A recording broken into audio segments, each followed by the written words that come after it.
Marilah kita menghayati bersama detik-detik pembasuhan kaki. Jikalau aku membasuh kakimu, aku adalah Tuhan dan gurumu, maka kamu pun wajib saling membasuh kakimu. Sebab aku telah memberikan suatu teladan kepada kamu, supaya kamu juga berbuat sama seperti yang telah kuperbuat kepadamu. Di bawah bayang-bayang maut adalah saat kasih Allah tidak dapat dipadamkan dan gemilang terang. Saat menjelang kematian, justru saat Yesus Kristus dimuliakan sehingga ia merendahkan diri sedalam-dalamnya. Melalui pembasuhan kaki dalam perayaan Kamis Putih kita, dipanggil untuk mendapat bagian dalam persekutuan kasih Allah melalui hidup rendah hati dan melayani. Maukah kita menerima panggilannya? Now before the feast of the Passover, Jesus, knowing that his hour had come, that he would depart out of this world to the Father, having loved his own who were in the world, he loved them to the end. During the supper, the devil having already put into the heart of Judas Iscariot, the son of Simon, to betray him, Jesus, knowing that the Father had given all things into his hands, and that he had come forth from God and was going back to God, got up from supper, laid aside his garments, and taking a towel, he girded himself. Then he poured water into the basin and began to wash the disciples' feet and to wipe them with the towel with which he was girded. So he came to Peter. He said to him, "Lord, do you wash my feet?" Jesus answered and said to him, "What I do you do not now realize, but you will understand hereafter." Peter said to him, "Never shall you wash my feet." Jesus answered him, "If I do not wash you, you have no part with me." Simon Peter said to him, "Lord, then wash not only my feet, but also my hands and my head." Jesus said, "He who is bathed needs only to wash his feet, but is completely clean. And you are clean, but not all of you." For he knew the one who was to betray him. For this reason he said, "Not all of you are clean." So when he had washed their feet and taken his garments and reclined at the table again, he said to them, "Do you know what I have done to you? You call me teacher and Lord, and you are right, for so I am. If I then, the Lord and teacher, washed your feet, you also ought to wash one another's feet. For I gave you an example, that you should also do as I did to you. Truly, truly I say to you, a slave is not greater than his master, nor is the one who is sent greater than the one who sent him. If you know these things, blessed are you if you do them."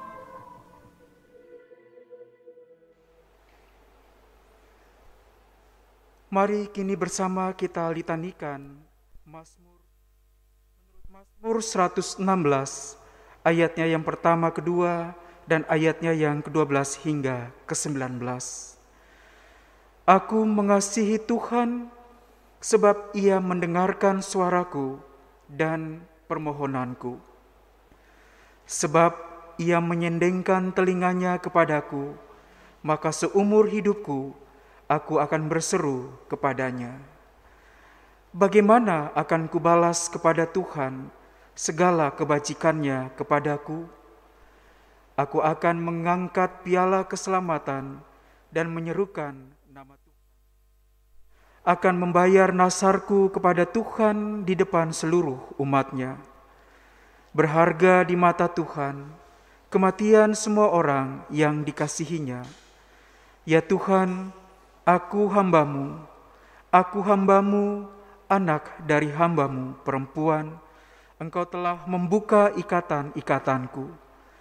Aku akan mempersembahkan korban syukur kepadamu dan akan menyerahkan menyerukan nama Tuhan, akan membayar nasarku kepada Tuhan di depan seluruh umat-Nya. Di pelataran rumah Tuhan, di tengah-tengahmu, ya Yerusalem. Haleluya. Marilah sekarang kita menaikkan madah pujian menurut nyanyikanlah Kidung Baru 17, baitnya yang kedua, Pabila zaman berhenti dan tahta dunia pun lebur.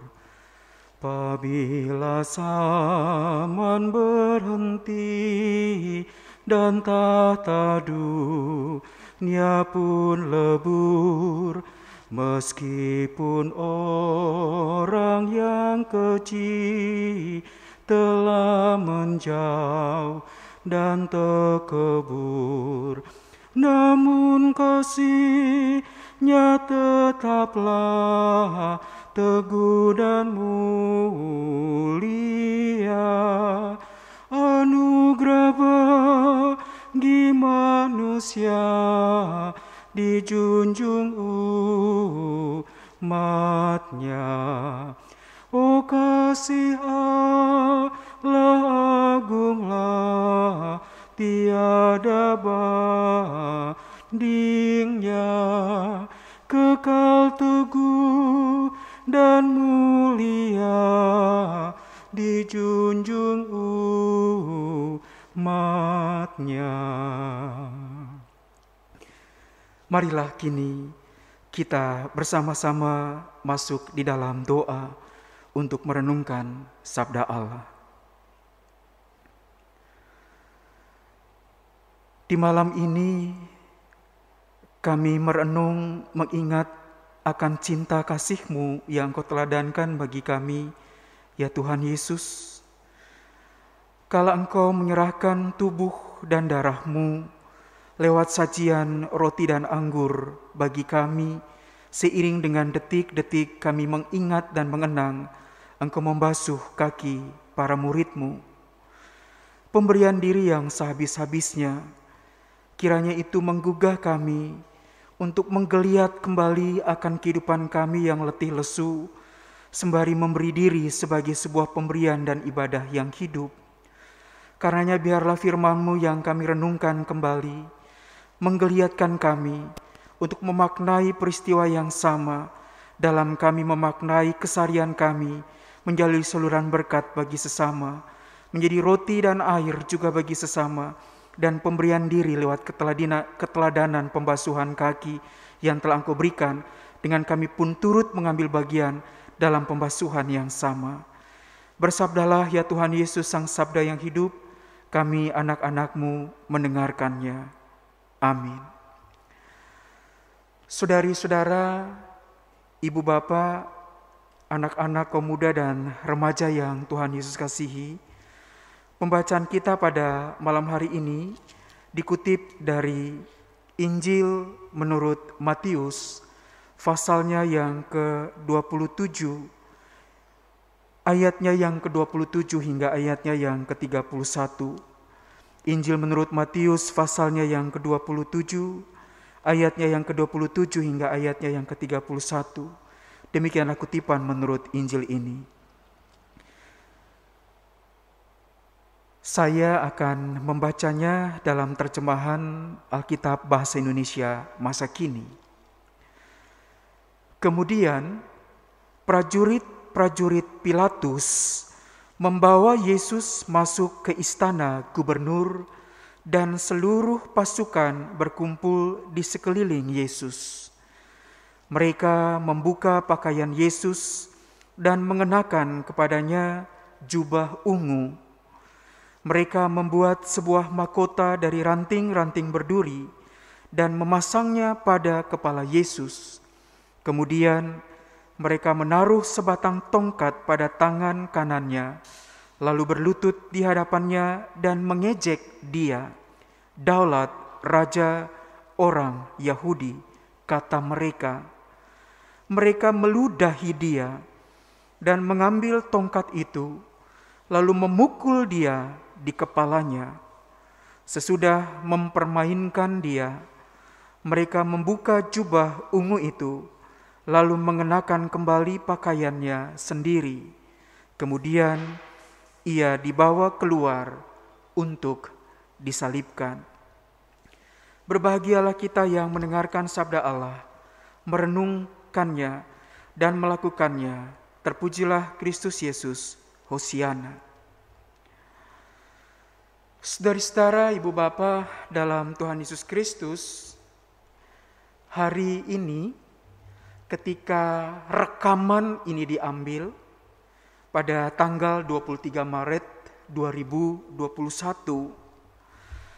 itu adalah setahun sudah perjuangan RSDC Wisma Atlet Kemayoran.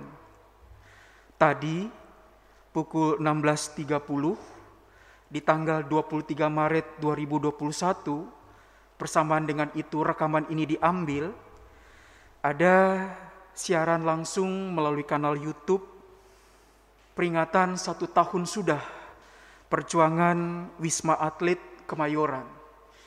Dan genap 1 tahun perjuangan melawan COVID, tercatat sudah 858 tenaga kesehatan yang gugur untuk dan demi kehidupan. Setahun perjuangan Wisma Atlet dengan para medis, tenaga kesehatan yang gugur 858 tenaga medis.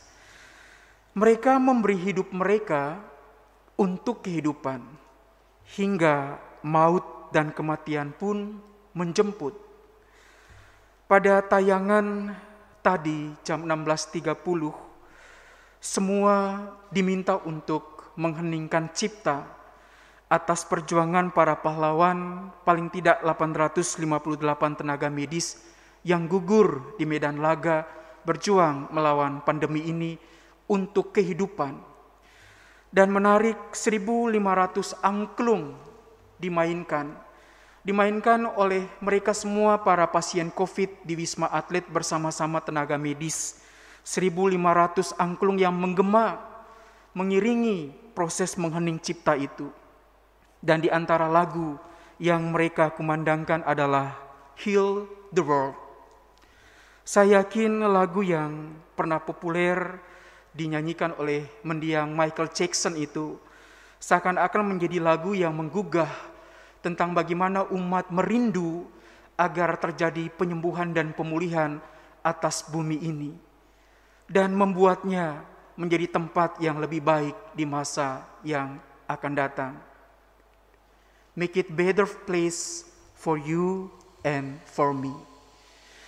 Angklung yang dimainkan oleh tenaga kesehatan bersama-sama dengan para pasien di Wisma Atlet itu 1.500 jumlahnya, kiranya memberikan gambaran tentang arti sebuah pemberian diri sekaligus perjuangan untuk memaknai hari depan yang lebih baik, termasuk berjuang untuk menyediakan tempat yang baik bagiku dan bagimu. Dan hari ini ketika ditayangkan tanggal 1 April berkenaan dengan Kamis Putih, apa yang mau kita refleksikan secara khusus dari momentum detik-detik Yesus dihina, Yesus dipermainkan, Yesus dianiaya, dan ruang praetorium atau tempat tinggal resmi dari gubernur itu menjadi saksi bisu tentang apa makna pemberian diri sehabis-habisnya yang diberikan oleh Tuhan Yesus. Dia sungguh-sungguh dihina, dipermainkan, dia sungguh-sungguh dianiaya, dan proses itu dilakukannya dalam diam. Seiring diterimanya dengan tabah semua bentuk penganiayaan, kekerasan, penghinaan sehabis-habisnya. Injil Matius mendeskripsikan dengan begitu detail apa saja yang secara khusus terjadi di ruang praetorium itu, tempat tinggal resmi dari gubernur. Tercatat bahwa ada begitu banyak serdadu.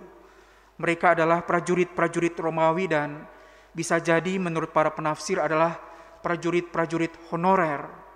Konon kalau disebut-sebut bahwa semua prajurit itu jumlahnya kurang lebih ada satu kohort, dan itu berarti ada 600 orang prajurit.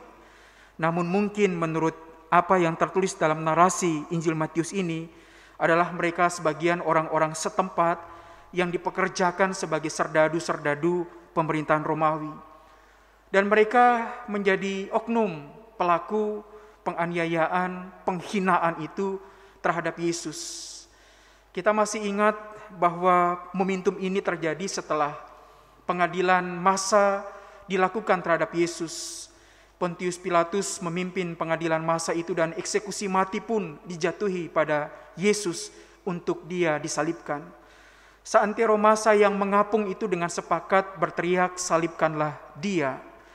Dan penganiayaan serta penyiksaan itu pun kemudian berlanjut dengan dilukiskan bahwa Yesus mengenakan jubah warna ungu, begitu di dalam teks Alkitab kita bahasa Indonesia masa kini atau terjemahan baru Lembaga Alkitab Indonesia.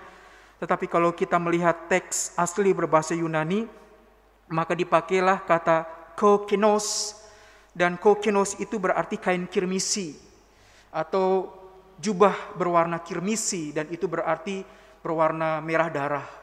Sama seperti jubah yang dipakai oleh prajurit-prajurit Romawi itu. Dan itu lebih logis bahwa bisa jadi warna merah kirmisi ini, warna merah dan jubah yang adalah jubah serdadu-serdadu itu yang dikenakan pada Yesus. Sembari kemudian dibuatlah mahkota duri dari tumbuhan yang sungguh begitu tajam bagaikan sekumpulan jarum.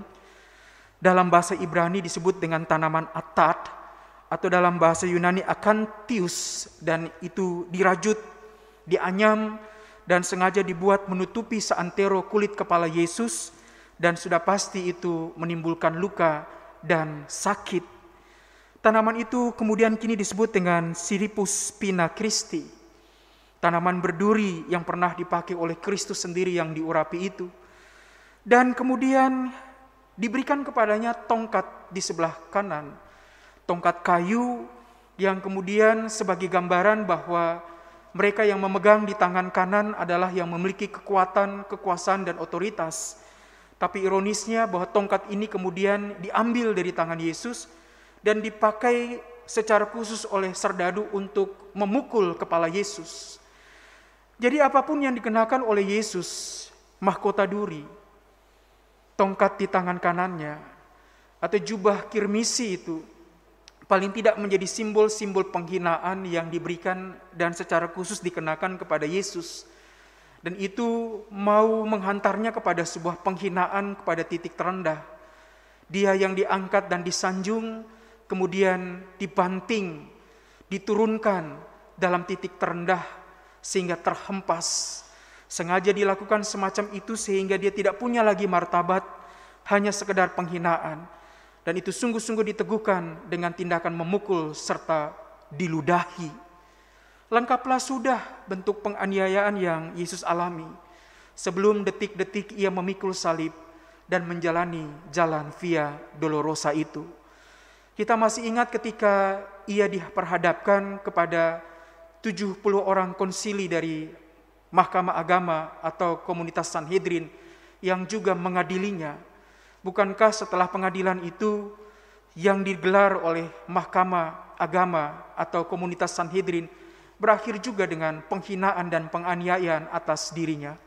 Begitu juga dengan pengadilan Romawi, pengadilan massa yang dipimpin oleh Gubernur Pontius Pilatus, berakhir dengan penghinaan dan penganiayaan. Sampai dengan momentum, kini ia memikul salib itu menuju ke Kalvari, menuju ke Golgota, menuju ke Bukit Tengkorak. Apa yang dialami Yesus adalah sebuah bentuk proses pemberian diri sehabis-habisnya. Ketelanjangan yang kemudian diubah dengan bentuk kepalsuan, fake, hinaan, ejekan, permainan, jubah kirmisi, jubah merah, tongkat di tangan kanannya dan mahkota duri itu seakan mau menunjukkan bahwa dia adalah raja, tapi sekaligus raja yang dihempaskan dan mendapat malu seiring dengan penganiayaan dan penghinaan yang dia terima. Sebuah keteladanan pemberian diri sampai dan dengan penghabisan titik darah yang terakhir. Ketelanjangan itulah yang kembali kita alami dan kita refleksikan di Kamis Putih ini. Seiring dengan momentum ketika rekaman ini diambil pada hari ini tanggal 23 Maret 2021. Pemberian diri dari 858 tenaga kesehatan yang gugur untuk dan demi kehidupan. Pemberian diri yang kemudian di dalamnya memungkinkan kehidupan untuk berlanjut. Mereka para pahlawan yang telah memberikan dirinya sehabis-habisnya untuk dan demi kehidupan. Begitu juga dengan apa yang kita refleksikan di hari ini ketika ditayang ulang momentum Kamis Putih di hari ini 1 April. Bisa kita bayangkan 8 jam paling tidak tenaga kesehatan yang bertugas menggunakan alat perlindungan diri yang lengkap itu, yang sungguh-sungguh tidak memberikan kenyamanan. 8 jam bukanlah waktu yang singkat, tapi mereka melewati setiap shift dan periode pekerjaan, pengabdian, dedikasi itu dengan baik. Dan bahkan bukan hanya tentang kepedulian dan perhatian, sampai dan dengan nyawa taruhannya. 858 tenaga kesehatan yang gugur. Kita berada dalam situasi sulit seiring dengan perjuangan, sama seperti gambaran 1500 angklung yang memadahkan lagu Heal the World, sembuhkanlah dunia itu. Kiranya menguatkan dan meneguhkan kita bahwa hari depan itu masih ada, seiring dengan pemberian diri sehabis-habisnya setiap insan yang punya niat dan kehendak baik untuk mendedikasikan kehidupan mereka demi kehidupan yang otentik. Dan kiranya gereja meneladani itu juga pada malam hari ini, ketika Kamis Putih itu kita kenang kembali. Momentum pada saat secara liturgis gereja mengingat Yesus membasuh kaki para murid. Dia melepaskan jubahnya dan dalam ketelanjangan bagikan seorang budak belian, seorang hamba. Ia kemudian mencuci kaki para muridnya sebagai wujud keteladanan pemberian diri sehabis-habisnya dalam semangat cinta. Lalu di dalamnya dia menggelar jamuan sebagai bentuk pemberian diri sehabis-habisnya dengan mengangkat roti dan mengangkat cawan sebagai bentuk dan simbol tentang tubuh dan darahnya yang dia berikan, dan itu dikenapi dalam kematiannya di atas kayu salib.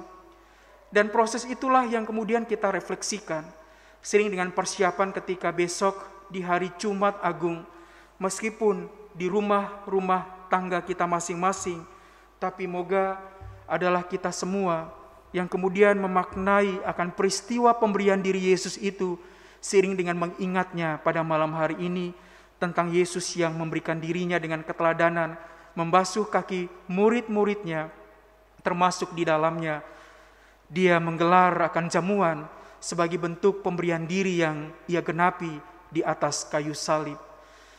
Mahkota duri yang dikenakan pada Yesus menjadi gambaran tentang realitas kemiskinan yang paling miskin dan sebuah penghinaan.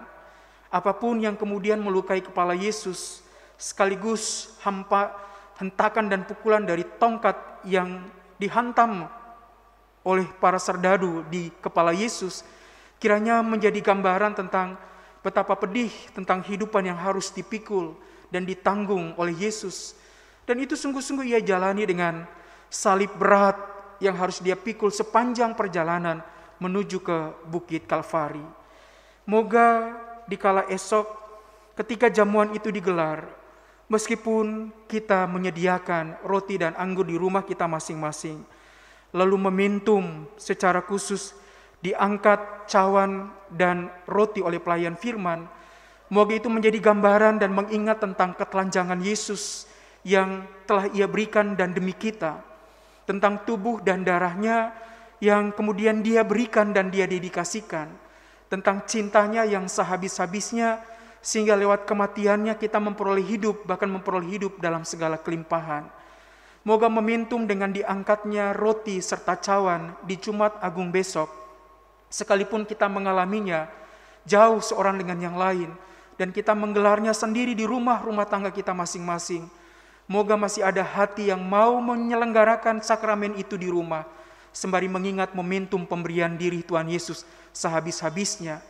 Dan ketika cawan serta anggur itu diangkat, Pandanglah Yesus yang kemudian dia hadir sekalipun dalam simbol roti dan anggur, tapi kehadirannya yang pernah ia nyatakan dengan kematiannya di kayu salib, terluka dan berdarah-darah itu, bahkan sampai kematian datang menjemput, kiranya menggugah kita semua untuk memaknai apa arti pemberian diri kita juga untuk dan demi perjuangan atas kehidupan yang masih harus kita syarahi dan harus kita jalani dengan tekun, memikul salib. Kiranya dengan memandang roti dan cawan dalam momentum perjamuan kudus adalah kemudian kita yang melihat tentang ketelanjangan Yesus demi kita. Dan itu berarti pemberian diri sehabis-habisnya yang ia nyatakan bagi kita semua. Karenanya songsonglah momentum jamuan kudus itu dengan hati bersih. Dan biarlah kita di sekitar rumah tangga kita masing-masing, di meja yang kita sediakan, di mana di atasnya terdapat anggur dan roti itu. Lalu sebagai warga Sidi kita menyambutnya, moga itu adalah kita semua yang kemudian mengingat tentang pemberian Tuhan Yesus habis-habisnya bagi kita. Dan karena pemberian dirinya itulah kita menjadi sembuh. Mengakhiri renungan ini, sepanjang masa Pekan Suci yang telah kita awali sejak tanggal 28 Maret yang lalu, hingga kemudian puncaknya di tanggal 4 April yang akan datang, kita diajak untuk berimajinasi, mengiringi Yesus yang menghayati dan memasuki masa-masa penderitaannya. Paling tidak di tahun 2021 ini, tanggal 28 Maret yang lalu di hari Minggu, Yesus memasuki Yerusalem, laksana seorang raja, yang di dalamnya sejatinya ia mau hadir sebagai seorang hamba yang memberikan dirinya sehabis-habisnya. Di hari Senin sampai dan dengan Rabu, Yesus berada di sekitar kompleks Bait Suci dan tetap terus mengajar tentang kebaikan dan kasih Allah, tentang kerajaan Allah yang penuh cinta itu.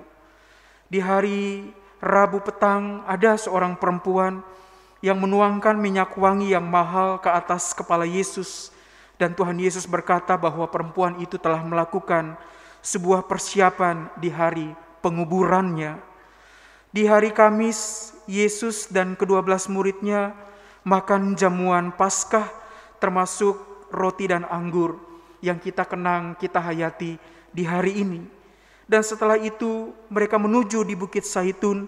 Di sana Yesus kemudian berdoa, lalu kemudian ditangkap dan dibawa ke hadapan pengadilan Mahkamah Agama Yahudi, komunitas Sanhedrin.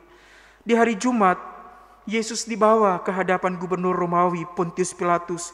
Dia dipukuli dan terus diejek, bahkan kemudian menjalani eksekusi dengan cara disalib. Yesus dipaku di atas kayu salib, dan pada pukul 3 sore Yesus meninggal. Lalu kemudian tabir di Bait Suci itu terbelah sebagai tanda bahwa kasih Allah terbuka untuk semua. Yesus kemudian wafat dan dimakamkan dalam bukit batu, lalu kemudian kuburan itu ditutup. Lalu sungguh Paskah itu dijemput seiring dengan pengharapan yang terbuka bagi kita semua. Semasa Pekan Suci inilah kita mengingat tentang pemberian diri Yesus itu. Dan moga adalah kita yang dalam syukur menyambutnya untuk mengingat tentang pemberian diri kita juga bagi sesama. Suami kepada istri, istri kepada suami, orang tua kepada anak-anak, anak-anak kepada orang tua, anggota keluarga yang saling memberi diri dalam semangat cinta, sekalipun di dalamnya sebuah pengorbanan harus diambil. Teladanilah Yesus yang di dalam kekuatan cinta kasih-Nya itu meneguhkan kita semua untuk tetap bisa bertahan dan tetap terus berjuang, menjalani makna jalan salib dengan penuh cinta, seiring dengan apapun yang kita hayati sebagai anak-anaknya yang taat. Sepanjang Pekan Suci, gereja tidak akan pernah mendentangkan lonceng itu. Lonceng yang dari besi, lonceng yang dari kuningan, tidak ada bunyi lonceng yang semacam itu. Saudara-saudari kita umat Katolik sangat konsekuen dengan tidak mendentangkan lonceng sepanjang Pekan Suci dalam memaknai minggu-minggu sengsara itu. Dan apa yang kemudian menjadi pengganti dentangan lonceng itu? Terlebih di hari Kamis Putih, ketika tubuh Yesus itu ditahtakan pada monstran, atau kepingan roti yang kemudian ditahtakan pada wadah dan tempatnya. Lalu umat bersama-sama melakukan devosi, penghormatan kepada roti itu. Maka bersamaan itu bukan denting atau dentang gema lonceng yang digemakan, tetapi terdengarlah bunyi dari alat liturgis yang disebut dengan krotalus. Dan krotalus itu adalah sejatinya bunyi atau hentakan dari pukulan kayu pada wadahnya. Saya sengaja mungkin sebagai sebuah gambaran, dan bunyi seperti inilah yang akan selalu terdengar sepanjang Kamis Putih itu, dan bukan dentangan lonceng. Bunyi pukulan kayu yang sekaligus memberikan refleksi tentang kematian Yesus dan dia terpaku di atas kayu salib. Dan bunyi inilah pengganti dentangan lonceng itu. Kita tidak menghentak kayu-kayu itu di rumah, tapi moga bunyi krotalus di malam hari ini mengingat tentang kasih-Nya yang sehabis-habisnya, dan kita merenung tentang pemberian diri itu. Adakah kita menghayati bunyi krotalus itu? Saya yakin bunyi itu terdengar pada saat orang memaku paku di peti-peti jenazah, bukan? Bunyi hentakan dari paku-paku di tepian peti jenazah seseorang yang kemudian akan dihantar ke pemakamannya, bukan? Dan bunyi itu sejatinya menjadi tanda kemenangan tentang selesailah perjuangan hidup yang telah didedikasikan untuk dan kemuliaan Tuhan. Moga kita terhitung juga sebagai yang setia, sampai dengan saat itu pun menjemput kita, sama seperti kasih setia Yesus yang menjalani masa sengsaranya, sampai ia pun mengalami kematian itu.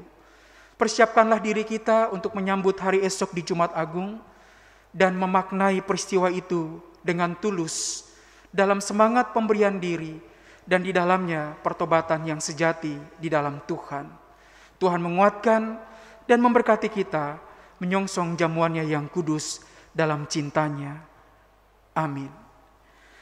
Mari kini kita bersatu di dalam doa, kita berdoa. Bapa dalam Tuhan Yesus, malam ini kami mengenang tentang pemberian diri Kristus Putramu. Ia memberikan dirinya sehabis-habisnya, ditelanjangi dalam hinaan dan aniaya, berdarah dan menderita sakit. Peristiwa yang kemudian di dalamnya kami ingat dengan momentum ia memberikan diri dengan meninggalkan keteladanan, membasuh kaki yang kotor itu. Bahkan ketika kami mengingat tentang jubah kirmisi yang dikenakannya, tentang mahkota duri yang dikenakannya, tongkat di tangan kanannya yang dipakai untuk menghantam kepalanya, semuanya menjadi gambaran tentang pemberian diri yang tulus yang telah diberikan oleh Kristus Yesus Putramu bagi kami.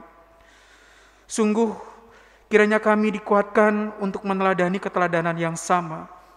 Dan di dalamnya ya Tuhan Yesus, kami mengikuti keteladanan-Mu dengan tulus di tengah-tengah perjuangan kami, dan memaknai apa arti pemberian diri kami bagi orang-orang di sekitar kami, termasuk kemudian di dalamnya bagi sesama kami. Kami berterima kasih untuk keteladanan-Mu, dan melaluinya kami hidup. Dan biarlah seiring dengan persiapan kami untuk menyongsong akan pelayanan sakramen perjamuan kudus di hari esok, adalah kami semua yang boleh mendedikasikan akan sebuah persiapan yang baik untuk menggelar akan jamuan itu di rumah-rumah tangga kami masing-masing, dalam ketulusan dan dalam keteladanan, bahwa kami pun siap untuk memberi diri bagi kehidupan, dan di dalamnya mendedikasikan hidup kami bagi kehidupan, sehingga hidup dalam kelimpahan itu pun juga terjadi bagi sesama dan orang lain, sama seperti gereja dihadirkan untuk menghadirkan kehidupan sebagai tanda-tanda kehadiran Allah. Terima kasih atas keteladanan-Mu bagi kami ya Tuhan Yesus, dan biarlah apa yang telah Engkau teladankan dalam momentum Kamis Putih, pembasuhan kaki, menyajikan tubuh dan darah-Mu lewat roti dan anggur, serta bagaimana penderitaan-Mu di saat-saat Engkau menghadapi semua bentuk peradilan yang sungguh-sungguh hanya melukai, menistai, menghancur dan di dalamnya menghantar Engkau kepada kematian itu, tapi telah Engkau jalani semua memintum jalan salib itu demi kami. Terima kasih atas kasih-Mu yang begitu besar. Kiranya apa yang kami hayati sungguh bermuara kepada ucapan syukur sebagai anak-anak-Mu yang telah memperoleh anugerah keselamatan itu, dan kemudian memaknai keselamatan itu sebagai wujud pemberian diri bagi sesama, dan yang sekaligus adalah ekspresi syukur karena keselamatan yang telah kami terima. Jadikanlah rumah-rumah tangga kami tempat jamuan kudus itu digelar, dan kami menghayatinya dengan tulus sebagai anggota keluarga yang juga saling memberi diri. Berkatilah persiapan kami malam hari ini, dan perkenankan kami menghayati Jumat Agung di hari esok sebagai jamuan syukur atas cinta kasih-Mu yang begitu besar, sehingga pemberian diri-Mu bagi kami adalah sekaligus ketika kami boleh menyambut keselamatan itu dan secara paripurna boleh memaknainya semata-mata karena cinta kasih-Mu yang besar bagi kami. Rahmatilah mereka ya Tuhan, yang secara khusus telah mendedikasikan kehidupan mereka demi kehidupan dan demi persiaran hidup yang berat. Kami yakin dan percaya banyak orang-orang yang berniat baik, dan niat-niat baik mereka itu mereka wujudkan sebagai bentuk pengabdian, bakti dan dedikasi untuk kehidupan.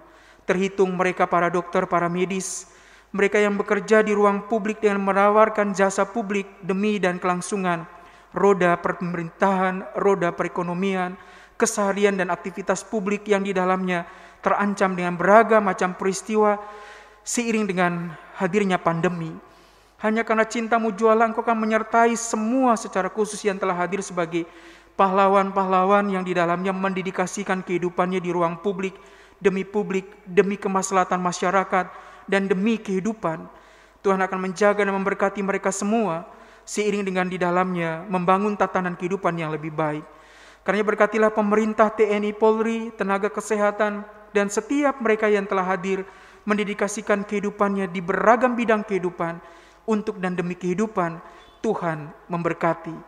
Kami yakin bahwa dalam perkenan-Mu Engkau akan menghantar kami memasuki babak baru dalam pengharapan bahwa krisis ini akan teratasi, karena begitu banyak orang dengan niat-niat dan kehendak baik merajutnya untuk dan demi kehidupan, karena telah meneladani pengorbanan-Mu ya Tuhan Yesus, yang melalui kematian-Mu kami memperoleh hidup, bahkan memperolehnya dalam segala kelimpahan.